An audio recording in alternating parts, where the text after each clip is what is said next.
Bom, está gravando. Sigamos testando a, a apresentação aqui. Ah,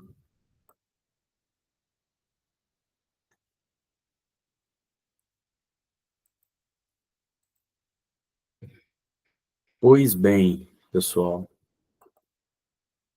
vamos lá apresentar aqui para vocês. Aí, a top 10, hein? Ó, negoção. Que bom que eu consegui. Ó, pessoal, é o seguinte. Para quem não me conhece, meu nome é Ramon, gente. Eu sou graduando em Engenharia Química, tá? E eu gostaria de... Eu já tinha vontade, né? De criar um canal aqui no YouTube para a gente falar de alguns temas relevantes, que a gente tem que começar a abordar isso também, até para fora do nosso ambiente, né, do nosso ambiente assim, de estudo, fora da química, da engenharia. Gostaria de falar de energia, indústria e química, né, abordando principalmente o aspecto da indústria química no Brasil e de certa forma, isso aqui vai ser um canal de... Tem um pouco de técnica e um pouco também de curiosidade, tá? É importante falar isso, porque o primeiro objetivo desse canal aqui é o gosto mesmo, é o deleite, sabe? Desfrutar da engenharia. Eu sou entusiasta da engenharia e da química, né? E gostaria de trazer um pouquinho disso para vocês. A gente vai tentar abordar um pouquinho de tudo. Tá? Química dos manguezais, tudo que eu achar interessante, que também, quem quiser contribuir, também achar interessante, vai ter um pouquinho de tudo. Vai ter, no caso agora, o que vai inaugurar aí é uma apresentação que eu já tinha feito, já estava pronto, que era a química dos manguezais. Vai ter química dos manguezais, química dos vulcões, química dos oceanos, são alguns que eu já pensei em fazer, mas vai ter coisas mais específicas, eu falar de alguma linha de produção específica, trazer algum fluxograma de alguma produção, vamos falar de química, laboratorial também. E, bom, é a primeira vez que estou fazendo isso aqui no YouTube, eu não faço a menor ideia como que usa isso aqui, tá? Não faço a menor ideia como que usa nada disso. Acredito que vai dar tudo certo. Se não der certo é porque deu errado. Então é o seguinte, pessoal, igual eu já falei, né? Só me apresentando para vocês, meu nome é Ramon Dedberg, sou graduando em Engenharia Química pela PUC Minas. Vou trazer um sumáriozinho aqui, rapidinho, só para vocês verem o que a gente vai abordar. Vou me apresentar, falar um pouquinho da minha trajetória acadêmica, e depois a gente vai adentrar ao conteúdo de fato, ao contexto do bioma, a localização dele, como que isso impacta, como que isso importa, tá? Vai ser bem interessante. Ou seja, a gente está partindo de uma visão holística, né, de fora, uma visão grande, para a gente ir adentrando devagarinho. Nós vamos abordar também o solo dos manguezais, o que a gente tem de riqueza química nele. Falaremos da identificação de compostos orgânicos e inorgânicos, né, uma rota analítica. Falaremos também dos compostos orgânicos no mangue, e depois, no finalzinho, eu vou dar uma palhinha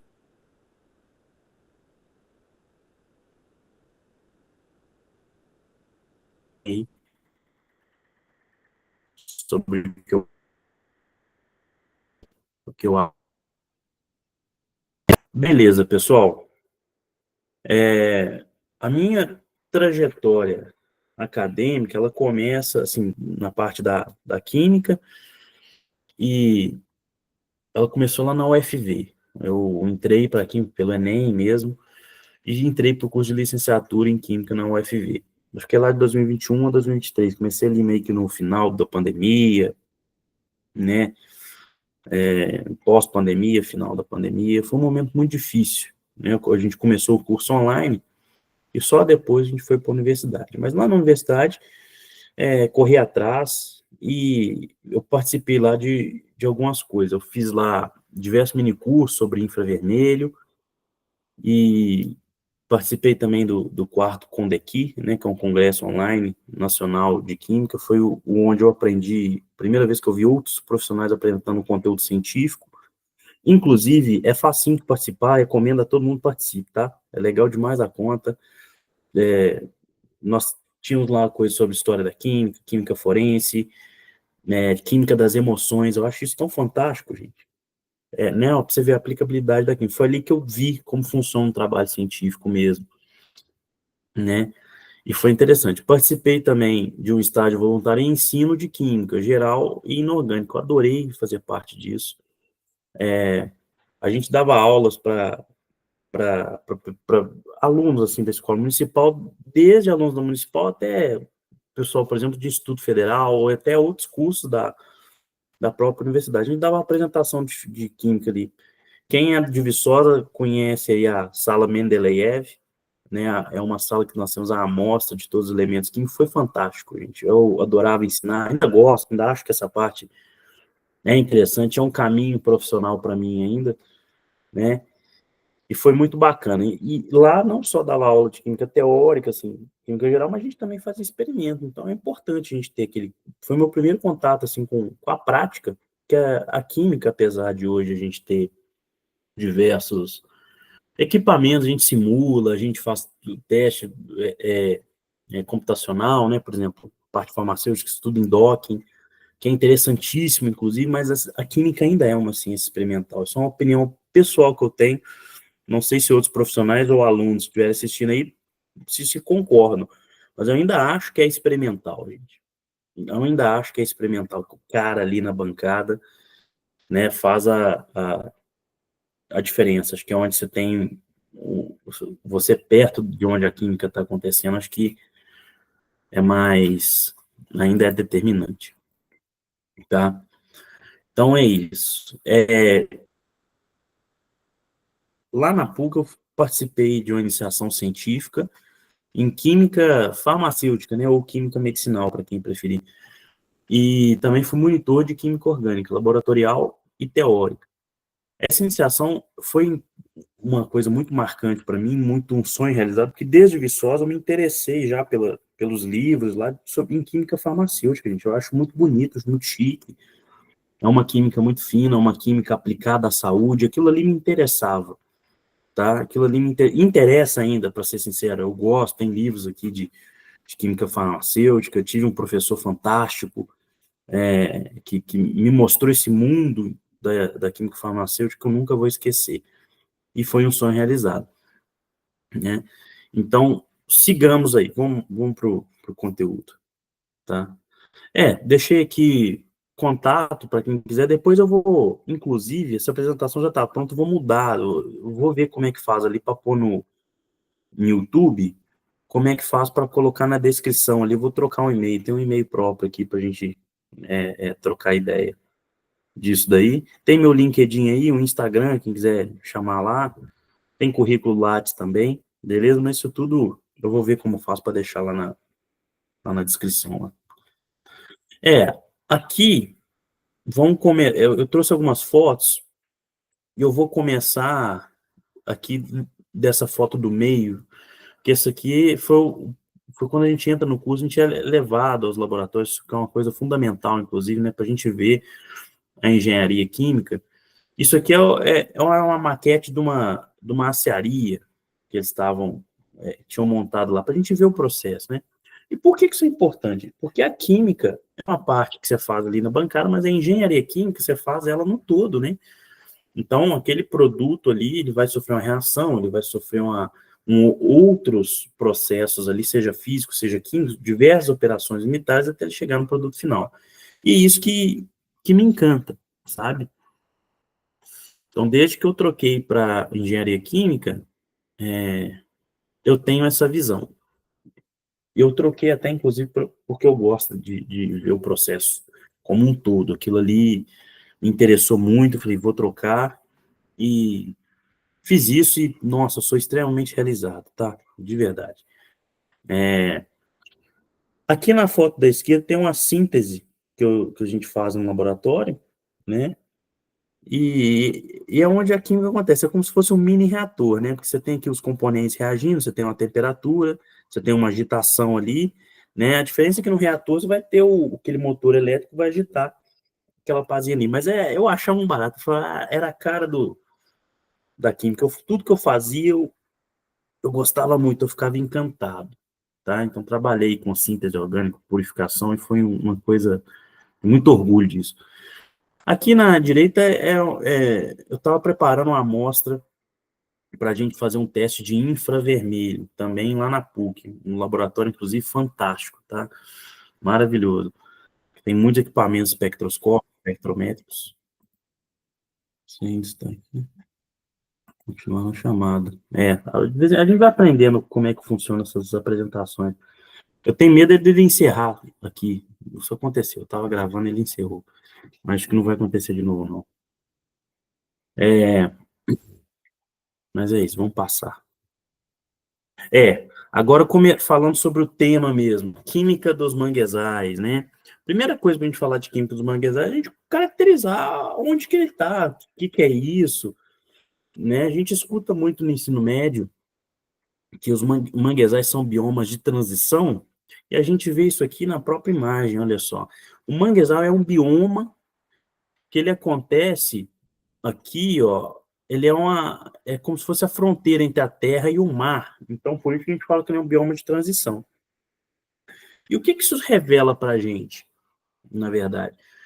Pensando, colocando aqui um olhar profundo, olhar aqui, a gente tem um fluxo de material orgânico e inorgânico entre os oceanos e os rios, o que é muito interessante. A gente vai discutir isso, eu vou apresentar para vocês mais para frente, mas esse ambiente químico é um ambiente químico de troca, tá certo? Ele acontece aqui, se vocês observarem, majoritariamente nessa zona mais quente, mais tropical aqui do planeta. E eu vou mostrar isso para vocês por quê, né? Visto as imagens, gravem bem essa região aqui, ó, do Brasil, aqui do norte do Brasil, aí, ó, por causa da Amazônia, a gente vai discutir um pouquinho. Bom, beleza. Pessoal, os manguezais, igual a gente viu no slide anterior, eles acontecem em regiões mais quentes. Assim, não é regra, você pode ter ele em regiões mais frias, mas em região que a água é mais quente, ele se desenvolve mais. De todas as pesquisas que eu fiz, né, trazemos já sintetizando aqui para vocês em minutos, tudo que eu pesquisei, o manguezal, eu poderia dizer assim, o ambiente é quimicamente mais ativo, você tem mais troca quando a região é de água quente. Por exemplo, olha aqui para a América do Sul aqui, beleza? Observa que em vermelho eu tenho as águas quentes e em azul tem as águas frias. Observa que você tem aqui, ó, eu não sei se o meu mouse, se vocês acompanham o mouse, eu espero que sim. Você tem uma região aqui, essa região do Caribe, você tem uma corrente de água quente meio que entrando no continente, e uma fria que meio que permeando, meio saindo dele aqui. Perto do norte do Brasil aqui, eu vou até dar uma voltada aqui, é onde, inclusive, a gente tem uma atividade muito, muito grande de mangue, e são as maiores do mundo. Por exemplo, aqui na nossa Amazônia, né, perto aqui o que vem da Amazônia aqui, é a região que nós temos, pelas pesquisas aqui que eu fiz, de 8 a 12. Algumas pesquisas falam 8, outras falam 12, alguns artigos, 8 a 12% dos mangues do mundo. Tá? Isso está muito relacionado à matéria orgânica que vem da Amazônia e também relacionado ao fato dessa água quente estar chegando aqui próximo. Você vai falar, mas nós temos regiões até em vermelho aqui, ó. No Rio de Janeiro, você tem mangue, quem vai para a praia ali, região de Cabo Frio, e eu sou de Minas Gerais, né? Quem vem de Minas Gerais encontra muito mangue ali pelo caminho. Justamente por isso, não é via de regra que ele precisa acontecer em região de água quente, mas ele é mais desenvolvido em região de água quente, tá certo?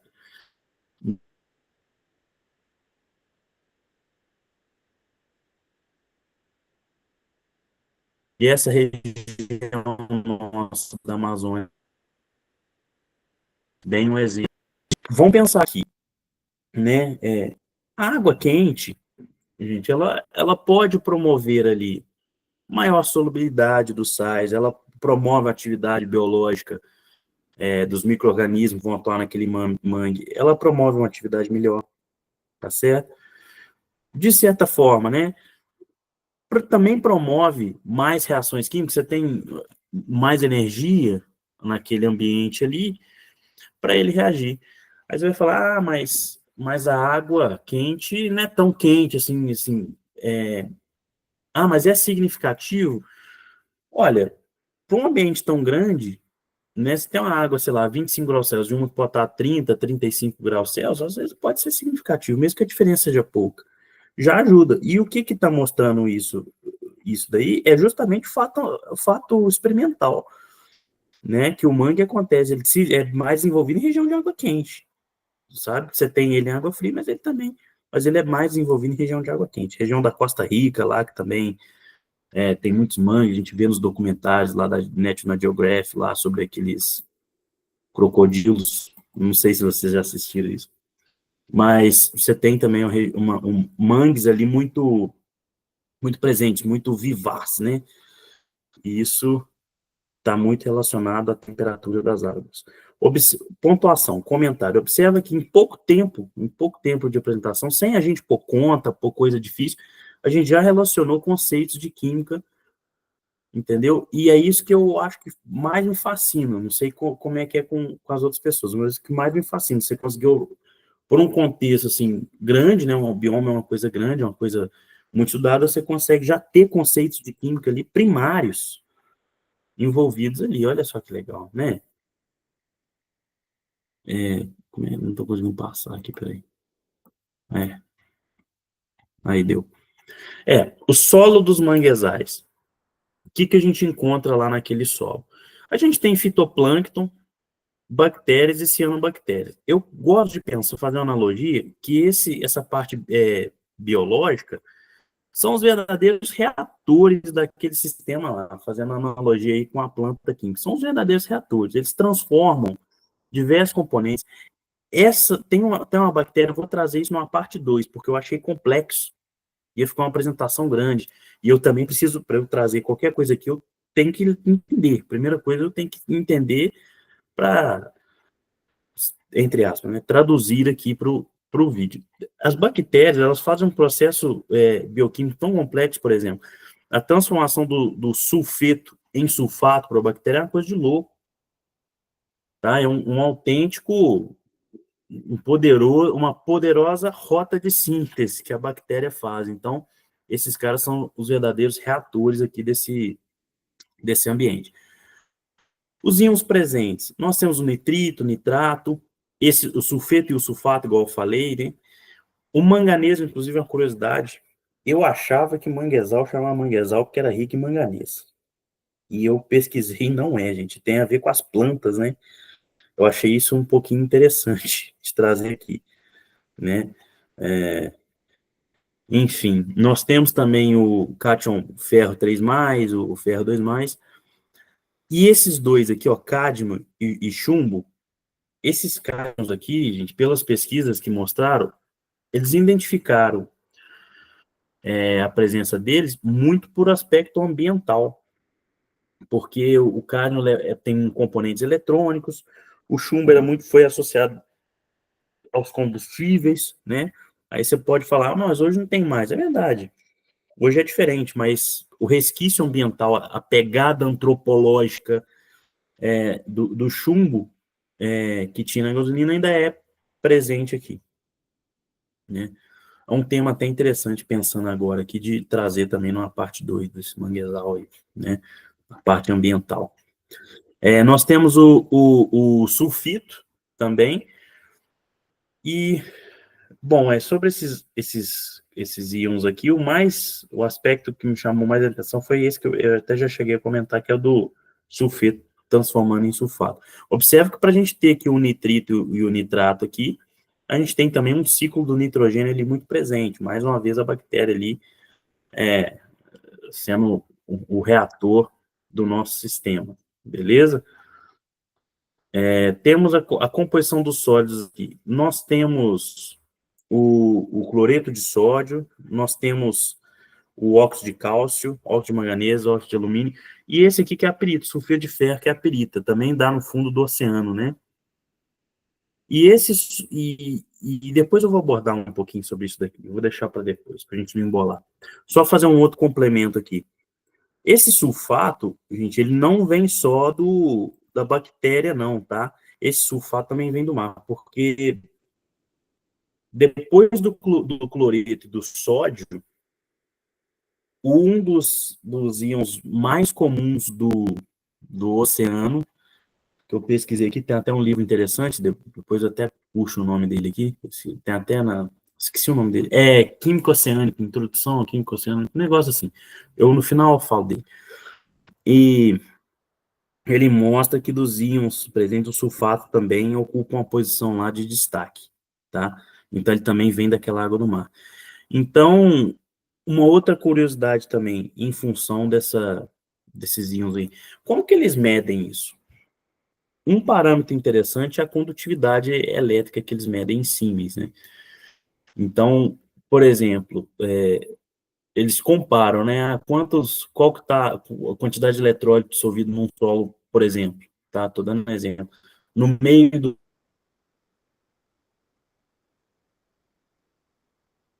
continente, eles veem que no mangue tem mais eletrodos, mais condutividade. E assim que se determina, tá certo? Que você percebe, pelo menos, essa diferença. Mas é importante, porque abordando um aspecto aqui, que inclusive não é a minha área, o aspecto biológico, né, ou das plantas, tem planta que ela sobrevive justamente disso. Por exemplo, tem planta que secreta esses sais, gente. Isso é impressionante.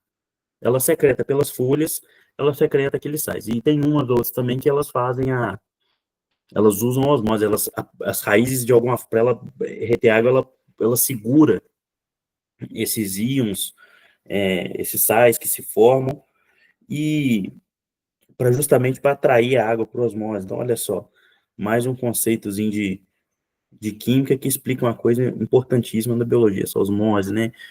A água tende pela polaridade, um excelente solvente, e por isso ela migra para onde o meio vai estar mais concentrado. É o mesmo fenômeno que explica por que uma pessoa tem pressão alta não pode comer muito sal, alimento com sal, é o mesmo fenômeno que explica por que uma árvore sobrevive no mangue, né?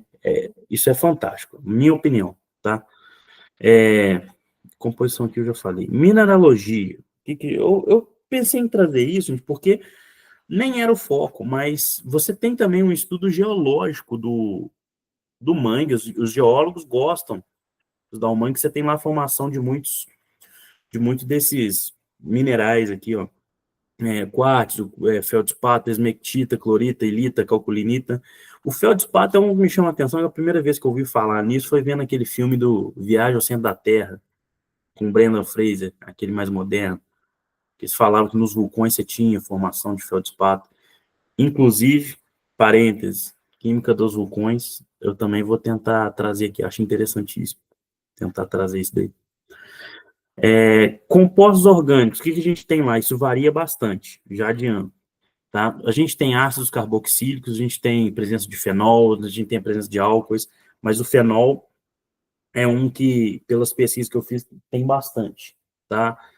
As pesquisas davam mais ênfase no fenol do que os outros, do que outros componentes que levam a hidroxila, como os álcoois. Né? Nós temos também os hidrocarbonetos policíclicos aromáticos e o humus. O humus eu destaquei aqui, gente, porque o humus ele também cabe no estudo à parte, eu vou tentar trazer ele depois, numa parte 2. Porque humus, falando de uma forma rústica, é um amontoado de matéria orgânica. E esse amontoado de matéria orgânica é fundamental, porque é ele que contém micro-organismos, ele contém né, muita atividade biológica, você vai ter também diversos compostos orgânicos, muitos desses compostos orgânicos são encontrados no humus. Então, a medida também da saúde do mangue é a saúde, entre aspas, né, é a química desse humus. Né? Eu li a respeito disso, mas não entrei em detalhe, parece que tem vários tipos de humus, tem como quem estuda isso ele consegue diferenciar as coisas. Eu vou tentar trazer isso numa parte 2, tá bom? mas o humus é importantíssimo. A massa úmica, a quantidade de massa úmica no mangue é muito importante, tá? Eles se preocupam bastante com a saúde desse humus aqui, no que tange a contaminação química, como, por exemplo, que eu já citei do cádmio, do chumbo, tá? Interessantíssimo, gente, interessantíssimo, né? Aqui uma pontuação só, que é o seguinte, engraçado, ele não atualizou aqui, ó. Ele não atualizou. Eu tinha feito aqui, ó. Isso aqui era para ter uma seta de equilíbrio aqui, tá, gente? Entre o sulfeto de hidrogênio e, e os ânions aqui. Era para ter uma seta de equilíbrio aqui, mas eu tô vendo agora que ela não atualizou, tá? Mas beleza. Aqui o que eu queria demonstrar aqui é que a liberação desse hidrogênio pelo ácido sulfídrico aqui tem um pKa de 6,89, é mais provável acontecer do que o sulfeto aqui,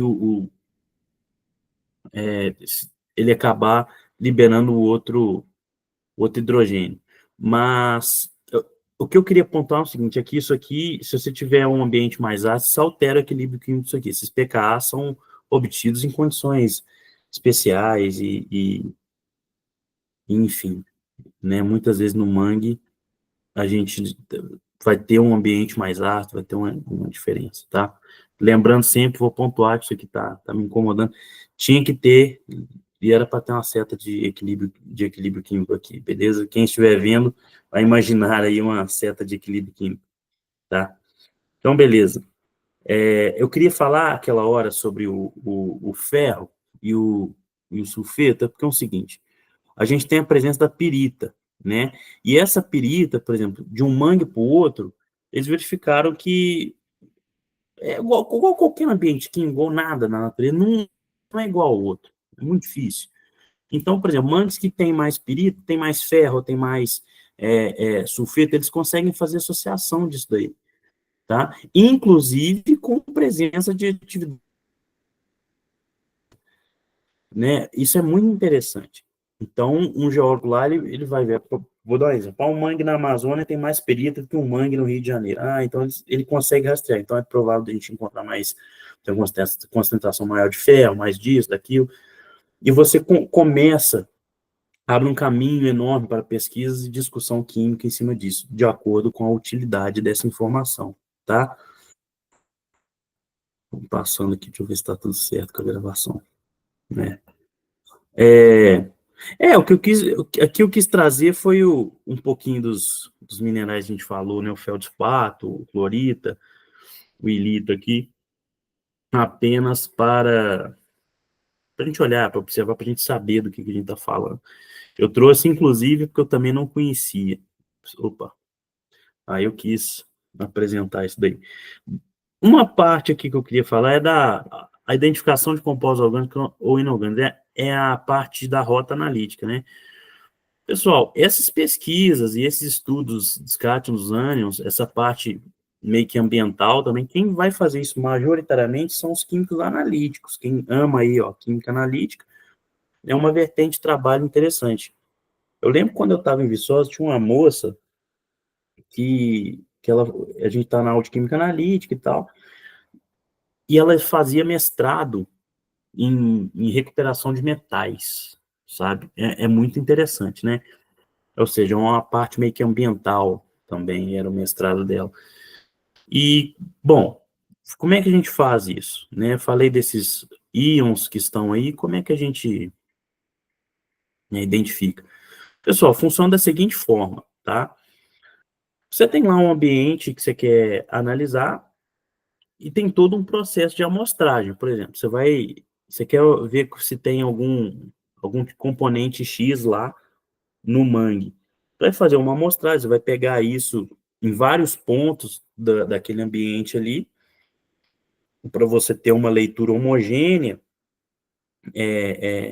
daquele componente ali, porque às vezes ele pode estar concentrado num ponto e no outro ponto não ter aquele componente. Mas geralmente você quer ter uma visão geral do ambiente, você vai fazer ali uma homogeneização disso daí, vai delimitar uma área lá e vai pegar a amostra de vários pontos diferentes dessa área aí, para você poder fazer a sua análise.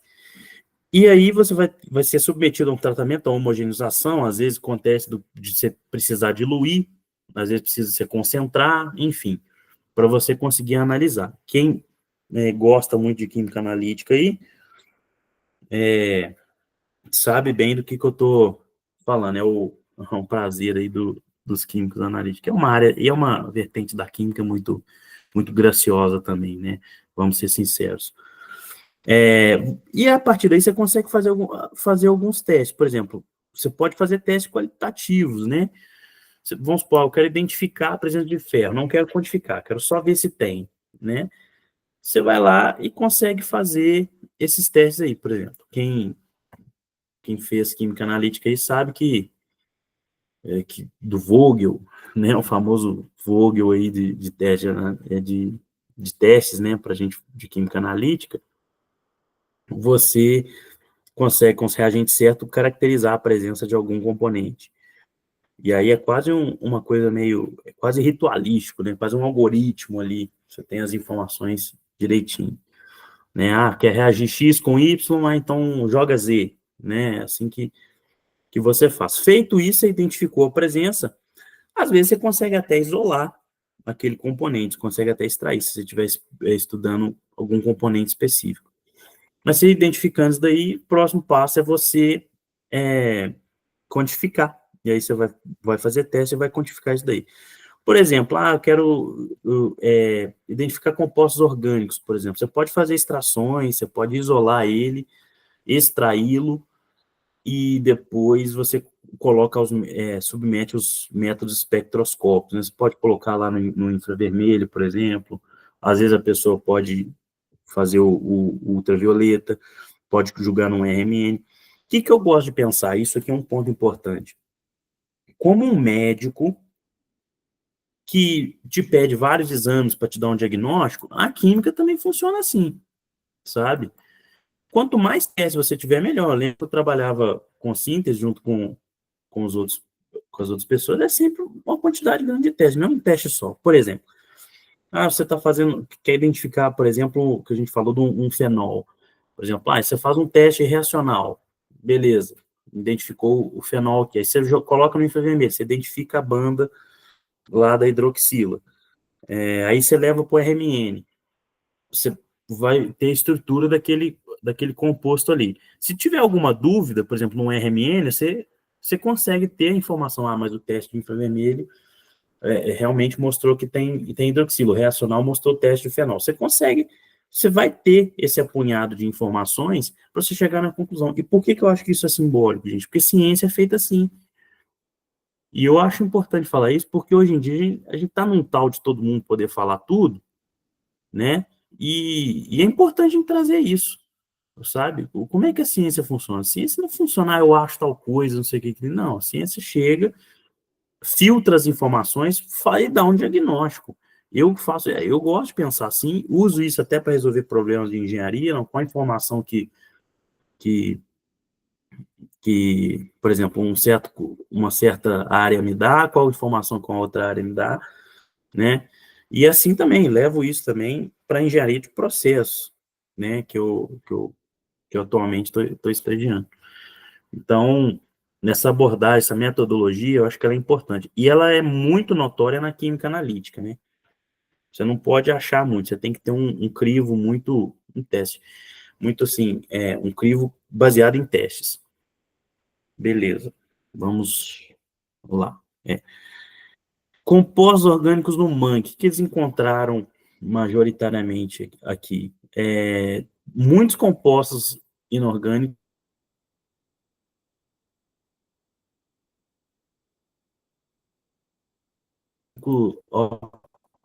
orgânicos, tetraaromático, tetracíclico também, por exemplo. Uma curiosidade aqui, rapidinho, é que eu coloquei aqui nos substituintes a continuação da cadeia, mas era majoritariamente metila. Tem um ou outro que tem uma outra ramificação, não tinham outros grupos funcionais, não. Eu, pelo menos, no que eu pesquisei, não achei outros grupos funcionais, não. eram geralmente só a continuação da cadeia carbônica. Isso, logicamente, alteraria a massa molecular deles aqui, beleza? Bom, não consigo passar, peraí. Bom, considerações finais aqui. Os manguezais desempenham um papel crucial na regulação ambiental, funcionando como filtros naturais. Isso aqui é importantíssimo. Isso aqui é interessantíssimo. Interessantíssimo. O manguezal, gente, por todo esse ambiente que ele promove, ele filtra muito o que vai do continente para o oceano. Então, por exemplo, a gente tem uma produção de lixo muito grande. Eu lembro que eu fiz uma pesquisa uma vez em Viçosa, que faz muito tempo, eu posso ter enganado quanto aos números, mas era, acho que 1,2 kg de lixo por dia que uma pessoa gera no Brasil. Nos Estados Unidos era 4, por exemplo. Sabe? Esse lixo, por exemplo, que a gente produz, todo esse impacto ambiental, o mangue consegue segurar, ao preço de que ele mesmo pode ficar deteriorado. As espécies ali, prejudicar o humus, como eu falei, tá?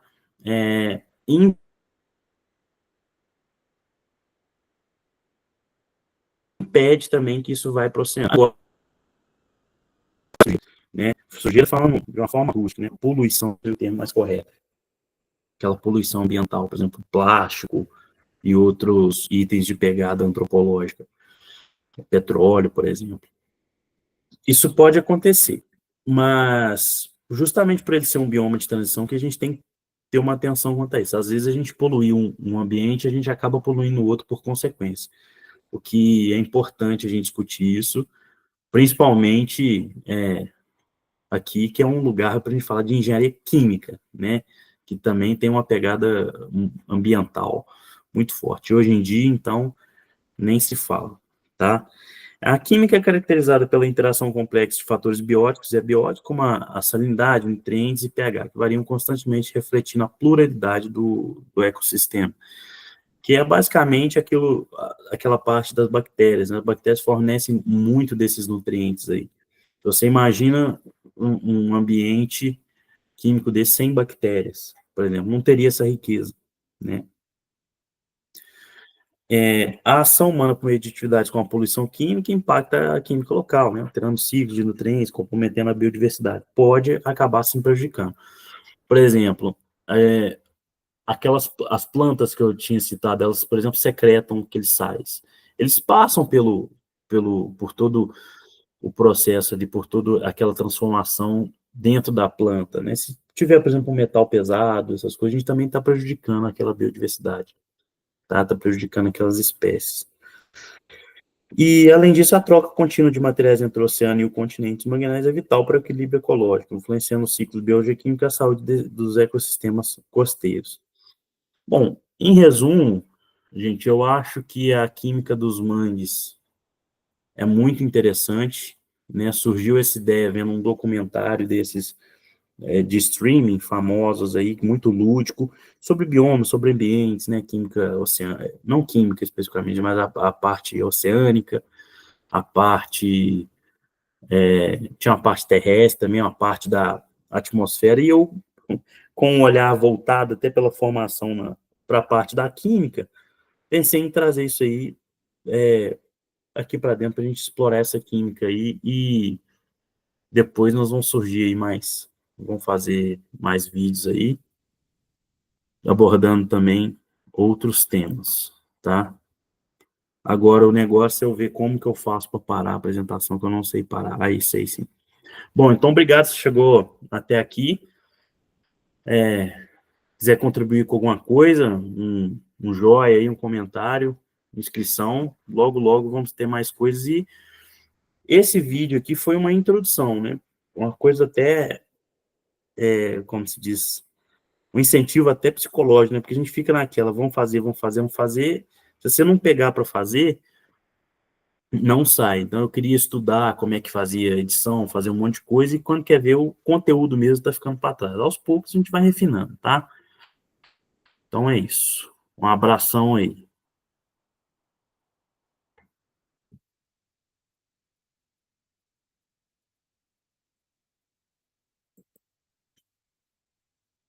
Valeu.